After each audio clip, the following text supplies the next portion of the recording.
My 24 female boyfriend, 24 male, wants me to lie and say it was me driving my car when actually it was him who had a single car accident. If it's proven it's him, he will probably lose his car insurance. I want to help him but don't know what to do. Original post. Earlier this morning, we were coming back from a party in my car, and my boyfriend was speeding and absolutely plowed into parked cars on the street in front of a donut shop.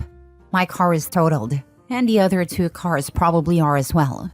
The cops showed up in record time, and while we were separated, he told them it was me who was driving. The donut shop apparently had video and caught the whole thing. They told him that the video seemed to show him driving, but it wasn't clear, so they would take his word for it. The cops then wrote me 3 tickets for speeding, losing control of a vehicle, and reckless driving. I was so in shock that I didn't even know what to say, so I just signed the tickets. We got an Uber home and got into a huge fight, and I was just exasperated that he would do this to me. He reminded me that if he took responsibility for the accident, he would lose his job, and his car insurance would become unaffordable, so he wouldn't be able to get to work. I told him that my car is now gone, and my rates are going to skyrocket.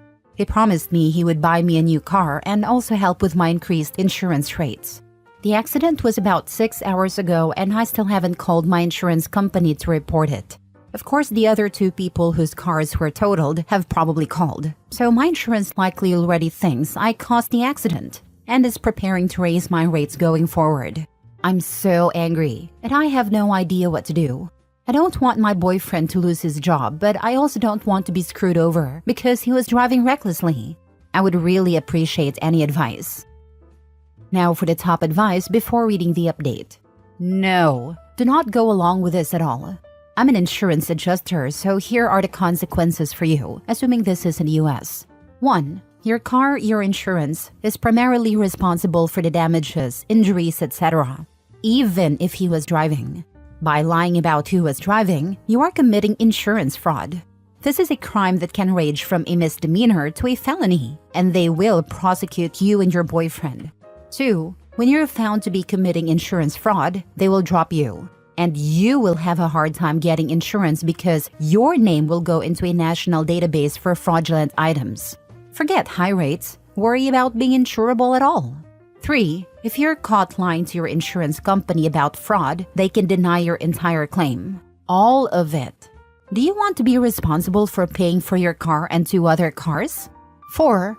Lying to the police can lead to charges for both you and him for filing a false report. Your boyfriend did this, so it's his responsibility to face the consequences, and they're going to be severe if you go along with this lie, especially if there's even vague video evidence. Clear this up immediately with the police, your insurance company, and try to get a copy of that video. And ditch the lying boyfriend. Am I screwed because I signed the tickets? I was so in shock at what was being told to me, I signed them without even realizing what I was doing. Honestly, I don't know. Call the officer who wrote them and ask. As I said, if they were suspicious already, that will work in your favor. But don't sit and think about it. Just fix it now. Why on earth would you cover for and love someone who has demonstrated complete and utter disregard for you? You do realize that covering for him is illegal, right? You've also set a precedent that his comfort and well-being are more important than yours. He shouldn't make you pay for his crime. It's his fault and his mess. Are you seriously going to let this giant mistake ruin your life with your insurance rates? Not to be a nag, but why were you 2 operating a vehicle that condition? An Uber would have been smarter and cheaper. He claims he wasn't drunk. I don't drink but was tired, so I was trying to sleep on the way home. How much did he drink during the party? Did he eat and switch to water or coffee an hour or more before you guys left? Do you have the money to pay for the damages to the other people's property? Being tired is just as bad as being drunk. Also, what are you gonna do now that you don't have a car? I'm not sure. We stayed at a party until about 8 a.m. and I had been ready to leave at midnight. But he wanted to hang out with his friends. I fell asleep in a guest room around 3, so I'm not sure what he did after that. All I know is around 8, he woke me up to go home. And about 15 minutes later, while I was sort of dozing in the car, I woke up to my side of the car being smashed in around me. If he breaks up with you, do you have others who can help ferry you around? Do you make enough to cover restitution on your own, along with rent and day-to-day living expenses? Also, since it's unclear if you'll come clean, do you make enough to cover all of this plus the increased insurance cost when you eventually get a new car, factoring in at-fault increase of hitting multiple cars? I ask because my mother once made sure to pursue an 8th-time drunk driver for totaling her car. If you take the fall, you'll be covering expenses for your car, person 1's car, and a person 2's car. No, not at all. I'm pretty broke and my parents hate my boyfriend so much. And that I'm with him, they have more or less written me off. So I don't even really have a place to go if I dump him, let alone all the stuff you are talking about. Now for the update. So basically, at the advice of this thread, I stopped posting and called my mom and dad, who I really hadn't spoken to since I moved in with boyfriend, and said I was leaving him. I was scared and begged to be picked up. This was about 1:30 a.m. They said they would be over right away. I had locked myself in the bathroom and my boyfriend must have heard me making the call because he started trying to beat the door down and I was terrified. When the door didn't go down easy, I could hear him smashing things out in the living room of the apartment and kitchen. I stayed on the phone with my mom while my dad called 911 on his phone. I stayed locked in the bathroom and he occasionally would try to break the door down and again. All this time I was crying and so freaking scared, and he was screaming and calling me every name in the book. We have neighbors with kids, and I heard the kids wake up and start crying. And then I'm pretty sure I heard one of the dads beating on our front door telling boyfriend to shut up. Cops showed up just before my parents and immediately put him in handcuffs and put him on a couch, and started taking statements from me and the neighbors. I came out of the bathroom and he looked like a raging chained up psychopath. Everything, and I mean everything in our apartment is destroyed. Walls, plates, pictures, TV, Xbox, ironing board, chairs. My clothes were thrown over the balcony. My makeup was mashed against the wall, and stuffed animals I was given as a baby were ripped apart. I have no idea how long it was, but it was crazy he did so much damage in such a short period of time. My dad and my mom showed up, and my mom started bawling because she hadn't seen me in so long, and my dad looked like he wanted to end my boyfriend. But with the police there, he composed himself really well. We had to stay during the time the police took everyone's statement. It was clear he was going to be arrested for a ton of stuff. I started telling them what caused all this and the story from earlier in the morning. So the officer asked me to get the tickets, and it turns out the officer who wrote the tickets this morning is the guy from the night incident's direct supervisor. So they're going to talk today and if need be, maybe go back to the donut place and look at the footage. Then the worst thing of all happened. My mom was standing sort of by the door as they were taking boyfriend out in handcuffs. My mom gave him a really nasty look and he said something like, "If she goes home with you, you'll just have another who blows her brains out." My older brother ended himself when he was 17 and I was 10. My mom has never gotten over it. Neither have I really. My mom reached out and slapped him as hard as she possibly could. So then the police had no choice but to arrest her as well. They were nice about it and loosely handcuffed her and took her to one of the squad cars. So I got dressed and tried to pack up and salvage whatever I could while my dad went down to bail out my mom. One of the 3 police stayed in a parking lot in his car, just in case any of boyfriend's boys showed up while I got what I could. My mom was in and out pretty quickly and is facing a misdemeanor battery charge which will probably go nowhere.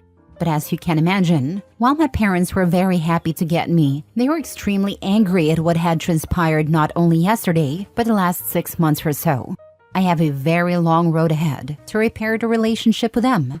My dad has been mostly silent, but he did take me to the family attorney so he could start working on the stuff from the accident. He said it shouldn't be too hard to get me out of the tickets, and women especially take the fall for husbands or boyfriends' accidents way more often than you would think. I will probably still have to show up for court, but by that time, the investigation to show my boyfriend was the one really driving should be concluded, and I will be dismissed. However, the thing that really sucks is that my state is a permissive use state, meaning that my insurance has to cover anyone who is driving my car. There is a good chance that my insurance company will fight it out with its company for overall liability, and it won't be as bad. But I'm still going to take a massive hit on car insurance premiums for a long time. Another good thing is the lease to the apartment is totally in his name, so I won't be responsible for any damages there. Plus, I didn't do anything to put holes in walls, and I can just walk away from that. This whole thing sucks so much, because even after all that happened, and as crazy as he knows, I know I still have feelings for him that I need to get in serious therapy right away to start dealing with. I can't have someone so destructive in my life who was willing to let me take the fall for all his crap and then scare the life out of me and threaten me. This is the third or fourth story I recall, where OP said they couldn't contact their parents because they cut ties due to significant other. But when OP calls, parents come immediately. I bring this up only to say, if anyone reading this finds themselves in a similar position, please do contact your parents. Obviously not if you had no contact because parents were toxic or abusive though. Chances are they've been hoping for the "I'm leaving my significant other" help call for a while. My ex-girlfriend beat the heck out of me outside a nightclub so badly I lost a tooth. I called my mom in hysterics about 1 a.m. and she was out the door heading my way in seconds. My mom is an amazing woman who always told me no matter what, she would be there if I needed her. Sorry for the ramble. This post brought back some not-so-fun memories. My aunt was in an abusive marriage and she cut her parents, my grandparents, and the rest of her family out of her life for a bit. One phone call for help, and everyone who could drove hundreds of miles to pack up everything she owned in that house, get her in with an attorney, find a storage facility for her furniture, told her work what was going on and help her give notice, and move her back in with her parents all in one day and all while the guy was at work. A lot of people are against stepping back from abuse victims, but sometimes you really need to for your own sanity. It's important to let them know that you'll still be there if they are willing to leave, but you aren't willing to stay involved in the day-to-day. Oh, thank God she left him. She really thought settling for an abusive prick like this was better than being alone? Did she even really love him, or did she just not want to be lonely? Abusive relationships are not always easy to leave. Last story. My wife accidentally traumatized our daughter. My wife and I made a mistake of getting married too young, so she constantly stressed with our daughter and chores. I don't help enough, so after work, the only thing I have time to do is make dinner and do laundry, while my wife has to do all of the hard stuff alone. She's always throwing this in my face, and most of the time I can accept it since it's a valid argument, but sometimes I just lose my patience and yell back. Last week was one of those times and I said something really hurtful, and she started smacking me, and I try to sit down because it usually makes her less angry. And then she just starts choking me. I can't remember if I tried to get away or if she pushed me. Either way, she told me I hit my head on a counter and then the floor and I passed out. My daughter was in the room and saw everything. She had never seen my wife hurt me in any way, so she was hysterical when I woke up because she thought I was gone. Things have been pretty neutral between me and my wife these past few days. But daughter hasn't moved past it. She keeps looking at the bruises on my neck and she follows me everywhere when I'm home. I know my wife feels like a horrible mother now, and my daughter won't talk to her unless it's necessary. I'm so afraid that this will become a core memory for her. Why did I even argue? I feel like such a crappy dad for not being able to keep my wife stable, but I'm just afraid of her and she knows it. I love my wife despite everything, but I don't know if my daughter will ever see us as truly happy together after this. Edit? I know rationally it's bad, but I've always been a dependent person, so I'm still holding on to the loving part of her, and I guess now it's gotten to the point where I feel like it's just part of being married to her. I'm going to try to answer some questions, but I don't want to be too long or too graphic. I might have a picture of a slap from years ago when it first started that I sent to my sister. But for some reasons, we don't talk, and I never did that again. I decided to take the advice here and take a picture of my neck, but as of right now, I haven't reported anything. Sorry. I also had people ask what the documented issues were.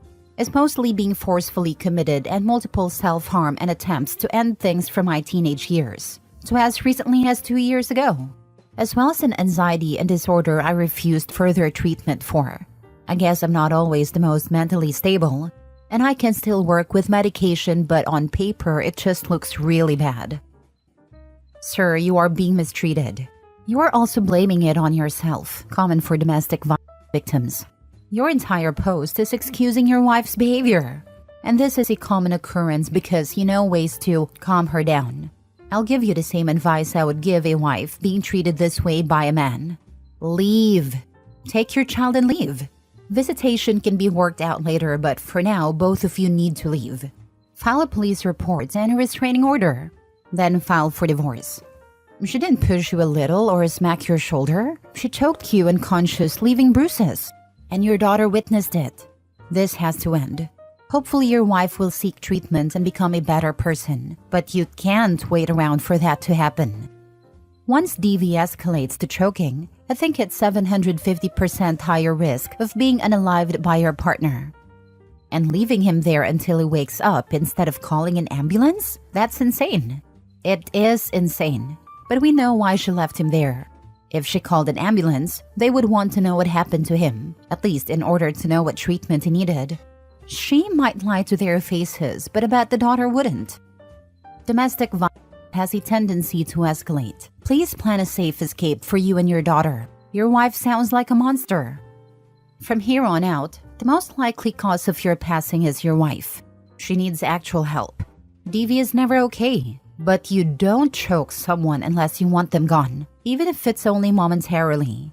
Right now, you're fine. But what about next time? Make no mistake, there will be a next time. This broke a seal. Figure out someone you trust and tell them what happened in writing. Include pictures of any injuries if possible. Unfortunately, you're a man, I'm presuming, so it may be a bit more difficult finding DV resources for you, as well as being incredibly difficult to get police to take you seriously should it come to that. So I'd start preparing now to leave at a moment's notice, even if you plan on counseling. Be safe, OP.